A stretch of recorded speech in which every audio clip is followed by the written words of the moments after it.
முருகா சரணம். திருச்செந்தூரில் சிவலிங்க பிரதிஷ்டை பண்ணி இறைவனை வழிபட்ட பிறகு முருகப்பெருமான் தன் பெரு வீரர்களுடன் திருப்பரங்குன்றம் வந்து சேர்ந்தான். இடையிலுள்ள 5 நிலங்களையும் கடந்து மதுரைக்கு மேற்கே உள்ள திருப்பரங்குன்றத்தை அடைந்தான். மதுரைக்கு மேற்கே திருப்பரங்குன்றம் இருப்பதாக கந்தபுராணம் சொல்கிறது. திருப்பரங்குன்றத்திற்கு சென்ற முருகப்பெருமான் தேவதச்சனை அழைத்து அங்கே ஒரு கோயிலை அமைக்க செய்தான்.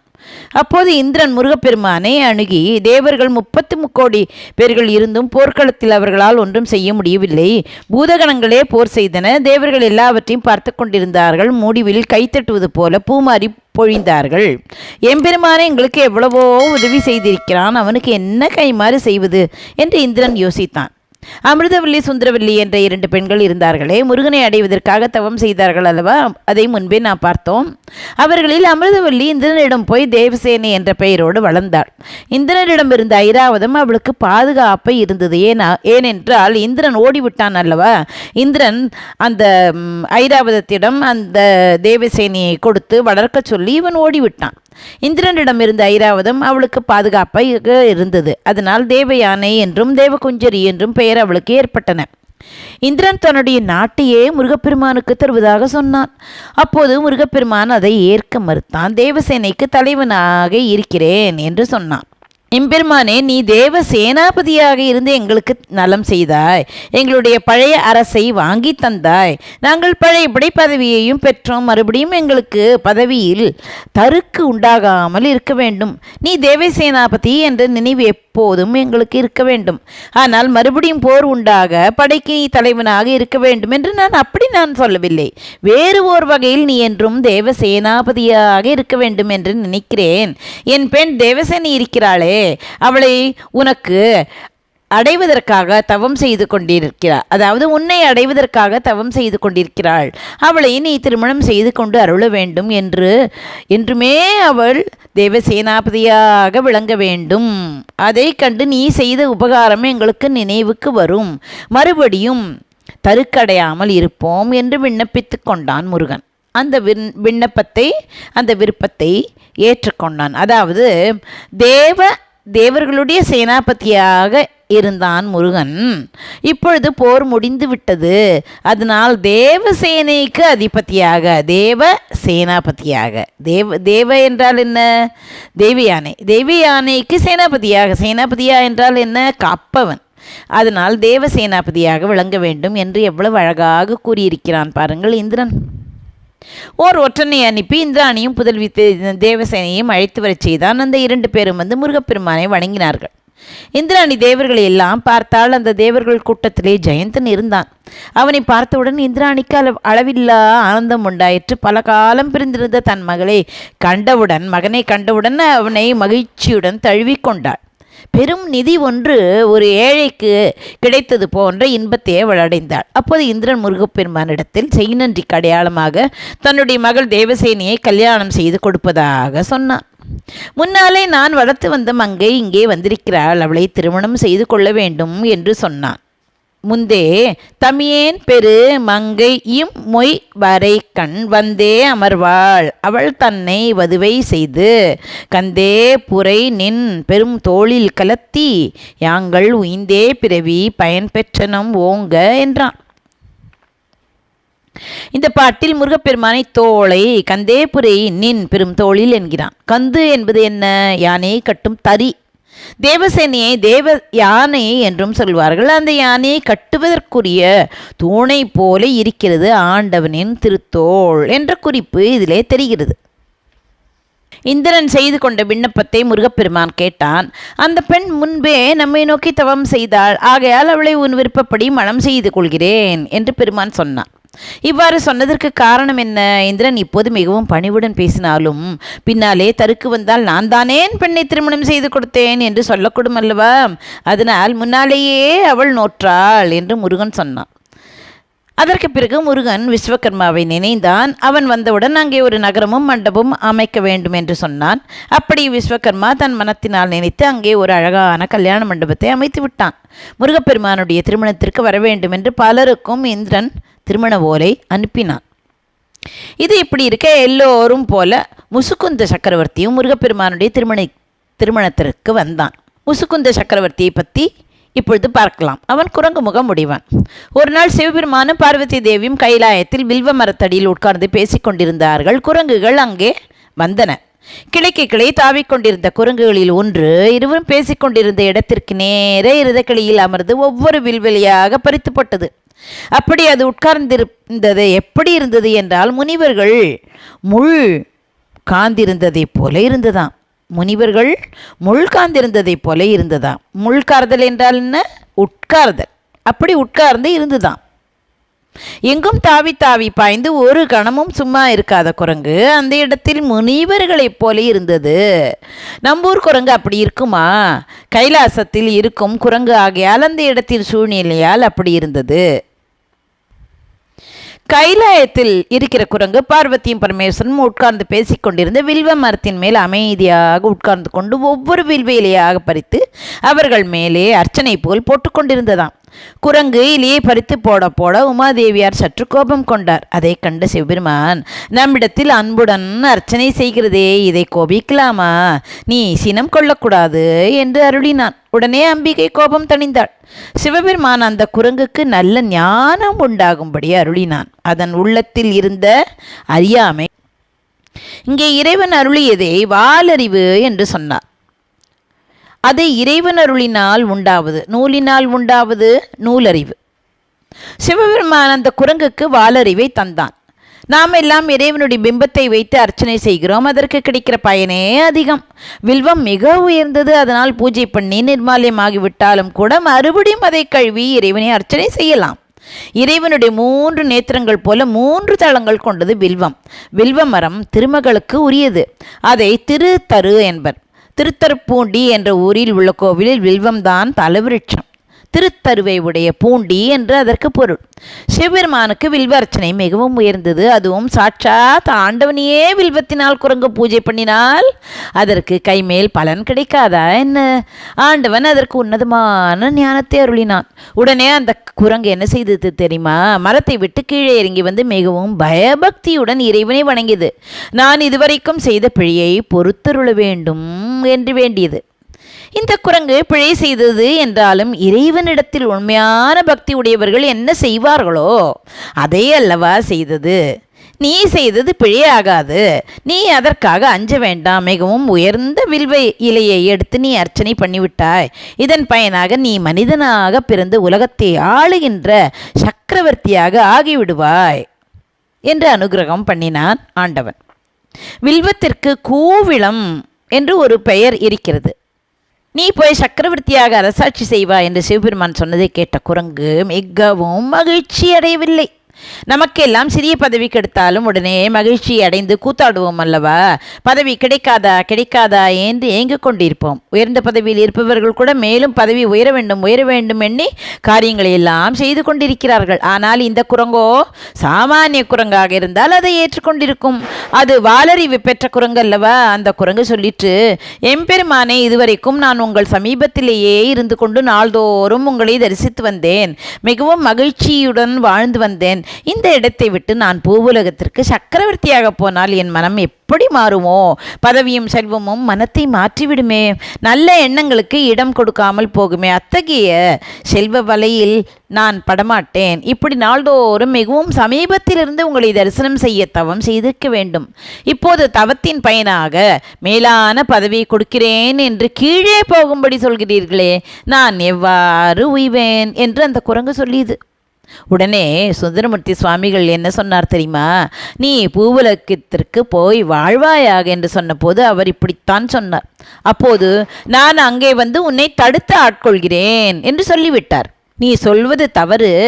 நீ அப்படி நினைப்பது நல்லதுதான். ஆனாலும் நீ உலகத்தில் சக்கரவர்த்தியாக வாழ்ந்துவிட்டு இங்கே வந்து நம்மை அடைவாயாக. சிறிது மயங்க வேண்டாம் என்று அனுகிரகம் பண்ணினார். அப்போது அந்த குரங்கு, எம்பெருமானே, புலால் உடம்பை பெற்று பூவுலத்திற்கு சென்றாலும் உன்னை மறந்து போகாமல் இருப்பதற்கு இப்போது உள்ள நிலையம் ஞாபகம் வரும்படி செய்ய வேண்டும். அதற்காக இந்த குரங்கு முகமே அந்த பிறவிலும் இருக்கும்படி நீங்கள் அருள் செய்ய வேண்டும் என்று வேண்டிக் கொண்டது. இந்த உடம்பு பொய்யான புலால் உடம்பு. பொய்யை மறைத்து மெய் என்ற பொருளுடன் இருப்பதுதான் இந்த உடம்பு. இறைவனுடைய திருவுள்ளப்படி அவர் அரிச்சந்திரன் குலத்தில் உதித்தார். குரங்கு முகத்தோடு பிறந்ததனால் முசுகுந்தன் என்ற பெயர் உண்டாயிற்று. முகம் தவிர மற்ற பாகமெல்லாம் மன்மதனை போன்ற அழகுடன் அமைந்தனவாக இருந்தன. முசுகுந்தனை பற்றிய வரலாறு ஒன்று இருக்கிறது. திருமால் பார்க்கடலில் பள்ளி கொண்டிருக்கிறார் அல்லவா? அப்படி படுத்திருக்கிற சமயத்தில் தம் மார்பில் சோமாஸ்கந்த மூர்த்தியை வைத்து பூஜித்து வந்தார். அப்போது ஹம்சம் மந்திரத்தை ஜபித்து கொண்டிருந்தார். அது வாயினாலே சொல்லி ஜபிக்கும் மந்திரம் அல்ல, உஸ்வாச நிஸ்வாசத்துடன் சொல்வது. அதனால் அதற்கு அஜபா மந்திரம் என்று பெயர். ஹம்ச மந்திரம் என்றும் சொல்வார்கள். அப்படி அவர் அந்த மந்திரத்தை மூச்சு இழுத்தும் விட்டும் நினைக்கும் போது அவர் மார்பில் இருந்த சோமாஸ்கந்த மூர்த்தி மெல்ல அசைவார். அவர்தாம் தியாகராஜா. அவர் அமர்ந்த கோலத்தில் ஆடினார். நடராஜ பெருமாள் நின்று ஆடும் அழகர், தியாகராஜ பெருமான் இருந்து ஆடும் அழகர். திருமால் அந்த மூர்த்தியை இந்திரனுக்கு வழங்கினார். இந்திரனுக்கு முசுகுந்தன் துணையாக வந்தான். ஆகவே முசுகுந்த சக்கரவர்த்திக்கு ஏதாவது கொடுக்க வேண்டும் என்று நினைத்து உனக்கு என்ன வேண்டும் என்று கேட்டான். அப்போது முசுகுந்தன் என்ன சொன்னான் தெரியுமா? இந்திரனிடமிருந்த தியாகராஜ பெருமானை தரும்படி கேட்டான். இந்திரனுக்கு தியாகராஜாவை கொடுக்க மனமே வரவில்லை. ஆயினும் அதே மாதிரி வேறு ஒரு வடிவம் செய்து அதை முசுகுந்தனிடம் தந்தான். முசுகுந்தனுக்கு அது தெரிந்து அதை வேண்டாம் என்று சொன்னான். மறுபடியும் அந்த தியாகராஜாவை போலவே வேறு வடிவங்கள் செய்து முசுகுந்த சக்கரவர்த்தியிடம் கொடுத்தான். இப்படி 6 வடிவங்களை மறுத்த பின் இந்திரன் மூலமான தியாகராஜாவை அவனுக்கே தந்து மற்ற 6 வடிவங்களையும் கொடுத்து விட்டான். 7 வடிவங்கள் ஆயிற்று. அத்தகைய தியாகராஜ பக்தனாகிய முசுகுந்த சக்கரவர்த்தி இப்போது தெய்வயானையின் திருமணத்திற்கு வந்து கொண்டிருந்தான். வேதபாரர்களாகிய முனிவர்களும் தேவர்களும் முசுகுந்தன் வரும்போது அவன் மேல் மலர் மாறி பொழிந்தார்கள். அப்போது அந்த மலர் கூட்டங்கள் எல்லாம் முருகப்பெருமானை காண்பதற்கு நட்சத்திர கூட்டம் வந்தது போல இருந்ததாம். தேவமகளிர் தேவயானிடம் வந்து அவளுக்கு பல வகையாக அலங்காரம் செய்தார்கள். சூரபத்மாவை அழித்து வெற்றி பெற்ற வீரப்படையுடைய எம்பெருமானுக்கு நீ மனைவியாக போகிறாய், இந்த உலகத்திற்கெல்லாம் நீதான் தலைவியாவாய் என்று அந்த பெருமாட்டியின் திருவடியை பணிந்து ஏத்தினார்கள். திருமண மண்டபத்திற்கு முருகப்பெருமான் எழுந்தருளி வந்தான். பிரம்மன் முதலிய தேவர்கள் வந்து அவனை வணங்கி வரவேற்றார்கள். இந்திரன் வேண்டுகோளுக்கு இணங்க அவன் மயில் மேல் ஏறி வந்தான். தேவர்களும் முனிவர்களும் அவனை வாழ்த்தினார்கள். இந்திரனுடைய கட்டளையினால் அமைக்க பெற்ற மணி மண்டபத்தில் வந்து முருகன் அமர்ந்தான். அப்போது இந்திராணி எம்பெருமானை எதிர்கொண்டு பசுவின் பாலினால் முருகப்பெருமானுடைய பாதங்களை ஆட்டி வணங்கினாள். பாத பூஜை செய்தாள். விளக்குகள் ஏற்றி 3 முறை வலமாக வந்தாள். இந்த காலத்திலும் திருமணத்தில் மாமியார் மாப்பிள்ளை காலை பாலால் அலம்புவதும் விளக்கு எடுத்து சுற்றுவதும் வழக்கமாக இருக்கின்றன. இவற்றையெல்லாம் எண்ணி கச்சியப்பர் முருகப்பெருமானின் திருமணத்தின் அத்தகைய நிகழ்ச்சிகள் நடந்தன என்று சொல்லியிருக்கிறார். எதிர் புகுந்திடும் இந்திராணி தன் புதியதோர் பசு பொழிந்த தீய பால் நிதியின் பொன் கலம் நிரப்பி வந்து வேன்பத யுகங்களில் பரிவொடு ஆட்டினாள் என்று கூறுகிறது. இப்படி இங்கே முருகப்பெருமானுக்கு திருமணம் நடந்து கொண்டிருந்த தருணத்தில் அந்த மனத்தை காண வேண்டும் என்ற ஆசையினால் பார்வதி பரமேஸ்வரர் விமானத்தில் வான் வழியாக வந்தார்கள். திருமணத்திற்கு அம்மையும் அப்பனும் எழுந்தருளியது கண்டு மிக்க மகிழ்ச்சியை அடைந்த முருகவேல் உடனே தன் ஆசனத்திலிருந்து எழுந்து இறங்கி வந்தான். அவர்களை ஒரு மணி ஆசனத்தில் அமர்த்தி வணங்கினான். முருகன் தன் முடி தாழ்த்தி தாய் தந்தையர்களுடைய பாதார விந்தங்களை வணங்கினான். அப்போது அவனுடைய முடி சூரியனை போல இருந்ததாம். அம்மையப்பனுடைய பாதங்களை கமலங்கள் போல இருந்தனவாம். அம்மைக்கும் அத்தனுக்கும் 2 வகையான மகிழ்ச்சி இப்போது உண்டாயின. எப்படி? முருகன் சூரசம்ஹாரம் செய்துவிட்டு வெற்றியுடன் வந்திருக்கிறான். அவனுடைய திரு அவதாரத்தின் பயனே அதுதானே. அதனால் சிவபெருமானுக்கு ஒரு வகை மகிழ்ச்சி உண்டாயிற்று. அது மாத்திரமல்லாமல் இப்போது தன்னுடைய தலைமை பீடத்தை ஏற்றுக்கொள்வதற்கு தக்கபடி அவன் திருமணம் செய்து கொள்கிறான் என்பது 2வது வகை மகிழ்ச்சி. சிவபெருமான் விமானத்திலிருந்து கீழே இறங்கியவுடன் முருகப்பெருமான் தானே போய் அம்மை அப்பனை வணங்கினான். நல்ல பிள்ளை எப்படி நடப்பான் என்பதை இதன் மூலம் நமக்கு தெரிகிறது. சிவபெருமானும் அம்பிகையும் தக்க இடத்தில் அமர்ந்தார்கள்.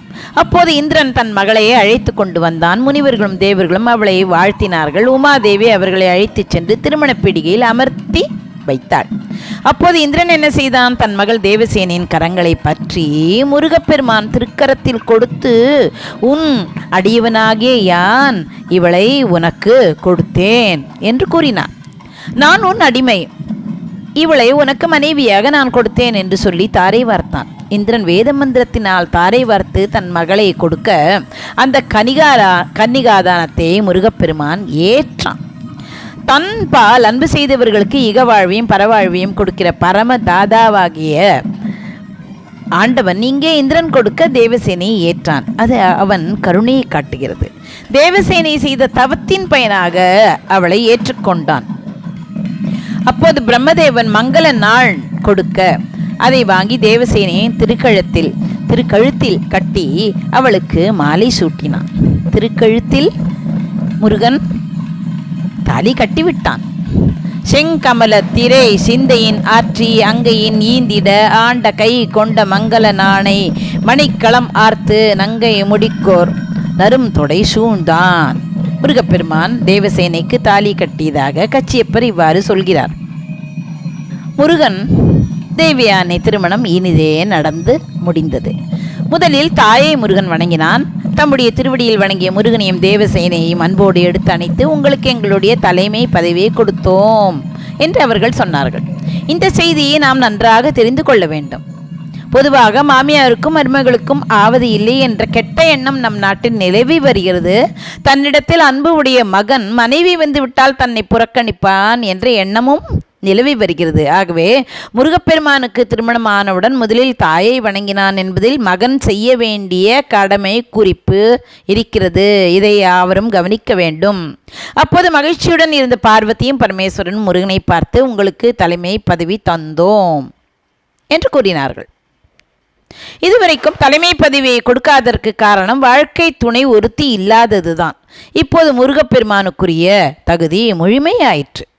ஆகையால் தலைமை பதவியை அருளினார்கள். இவ்வாறு சிவபெருமானும் அம்பிகையும் முருகனுக்கும் தேவசேனைக்கும் தலைமை கொடுத்து அங்குள்ளவர்களை வாழ்த்தி அருள் புரிந்து மறைந்து போனார்கள். தேவர்கள் முருகனையும் தேவியானையும் வணங்கினார்கள். இறைவனும் இறைவியும் இருந்த ஆசனத்தில் முருகப்பெருமானும் தேவசேனையும் அமர்ந்தார்கள். பதவியை கொடுத்த பிறகு அவர்கள் அங்கே இருக்கலாமா? பதவியை கொடுத்தோம் என்று சொன்னவுடன் அதை நடைமுறைக்கு கொண்டு வருவதற்காக அவர்கள் மறைந்து போய்விட்டார்கள். தேவசேனையை மணந்து கொண்ட எம்பெருமான் அவளோடு இணைந்தான். அதனை அலங்காரமாக பாடுகிறார் கச்சியப்பர். தேவியானை என்ற யானையை முருகப்பெருமான் ஒரு கயிற்றால் கட்டி தன் ஊருக்கு கொண்டு வந்து அங்குசத்தை கையில் கொண்டு ஒரு தூணில் பிணித்தான் என்று துணிக்கும்படி சொல்கிறார். சேணுதித்திடு தெய்வத களிற்றினை செவ்வேள் நாணினில் கட்டி நகரிடை தந்து நற்கலன்கள் பூணுதற்றுறும் அங்குசம் கை கொடு புயமாம் தூணுரப்பிணி தனைத்தனன் அருளெனும் தொடரால். நாணினில் கட்டி என்பதற்கு மங்கள நாணால் கட்டி என்பது ஒரு பொருள், கயிற்றினால் கட்டி என்று மற்றொரு பொருளும் துணிக்கிறது. பூணுதல் துரும் என்றால் பூணுதலை செறிந்த, அங்குசம் கைக்கொடு என்றால் அங்குசம் என்னும் ஆயுதத்தை கையில் கொண்டு என்பது ஒரு பொருள், அழகான தனத்தை கை கொண்டு என்பது ஒரு பொருள். அருள் என்னும் சங்கிலியால் புயமாகிற தூணில் கட்டினானாம். திருப்பரங்குன்றத்தில் திருமணம் நடந்த பிறகு தேவ லோகத்திற்கு எழுந்தருளினான் முருகன். சூரசம்ஹாரம் ஆன பிறகு இந்திரன் தன் ராஜ்யத்தை பெற்றிருந்தான். மறுபடியும் அவனுக்கு பட்டாபிஷேகம் ஆக வேண்டும். அதற்காக முருகப்பெருமான் தேவலோகத்திற்கு எழுந்தருளினான். இந்திரனுக்கு பட்டாபிஷேகம் செய்வித்து மணி முடிசூட்டி அனுகிரகம் பண்ணினான். புதிய மண்டபம் ஒன்றை அமைத்து ஆகாச கங்கையிலிருந்து தீர்த்தம் கொண்டு வந்து இந்திரனுக்கு ஆட்டினார்கள். முறைப்படி இந்திரனை சிம்மாசனத்தில் அமர்த்தி மணி முடிசூட்ட அந்த செயலை நிகழ்த்தி வைத்தான் பெருமான். அப்போது முடிசூட்டிக்கொண்ட இந்திரன் முருகப்பெருமானின் திருவடியில் தன் முடியை வைத்து வணங்கினான். எம்பெருமானே, நீ எழுந்தருளி தேவலோகத்தையும் பதவியையும் சிறப்பையும் பழையபடியே பரிபூரணமாக எனக்கு வாங்கி தந்தாய். அதனால் நான் உய்தை அடைந்தேன். இதற்கும் மேலே வேறு ஏதேனும் ஊதியம் எனக்கு உண்டோ என்று உருகி பணிந்தான். எம்பெருமான் அவனுக்கு அருள் செய்து அங்கிருந்து திருக்கைலாயத்தை அடைந்தான். பிறகு தன்னுடைய ஸ்கந்தகிரி அங்கு சென்றான். இமையோர் நாட்டில் அறக்கொடியை ஏற்றி வைத்த பெருமானாகிய முருகன் உலகத்திற்கு அருள் செய்து கொண்டு சிவபெருமான் அளித்த தலைமையோடு தேவசேனையுடன் அங்கே எழுந்தருளி இருந்தான். பழையபடி தேவர்கள் தம் நிலையை பெறும்படி முருகன் செய்தான். தேவலோகத்தில் பழையபடி அவர்களை குடியேற்றினான். இதை அருணகிரிநாதர் ஒரு திருப்புகழில் பாடுகிறார். இமையவர் நாட்டினில் நிறை குடியேற்றிய எழுகரை நாட்டவர் தம்பிரானே. இது மட்டுமன்று, இது ஒரு பாட்டு மட்டுமன்று, நிறைய பாடல்களில் திருப்புகழ் பாடல்களில் இவ்வாறு இந்த நிகழ்ச்சியை விளக்கியிருக்கிறார். அதற்கு பிறகு தக்ஷயாக சம்ஹாரம் நடந்தது, பிறகு வள்ளியம்மை திருமணம் நடந்தது என்று நிறைய இருக்கிறது.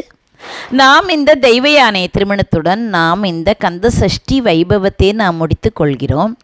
முருகனையும் தெய்வ யானையையும் பிறகு வருவாளை வள்ளி, அவளையும் நினைந்து நாம் அருள் பெற வேண்டி அவர்களை துதி செய்து புகழ்பாடி அவர்களுடைய அருளை பெறுவதற்கு விழைவோம். எல்லாம் வல்ல இறைவன் முருகப்பெருமான் செந்தில் வேலவன் அவன் நமக்கு அருள் பாலிக்கட்டும். மூவிரு முகங்கள் போற்றி முகம்பொழி கருணை போற்றி ஏவரும் துதிக்க நின்ற ஈராறு தோள் போற்றி காஞ்சி மாவடி வைகும் செவ்வேள் மலரடி போற்றி அன்னான் சேவலும் மயிலும் போற்றி திருக்கைவேல் போற்றி போற்றி. நன்றி, வணக்கம்.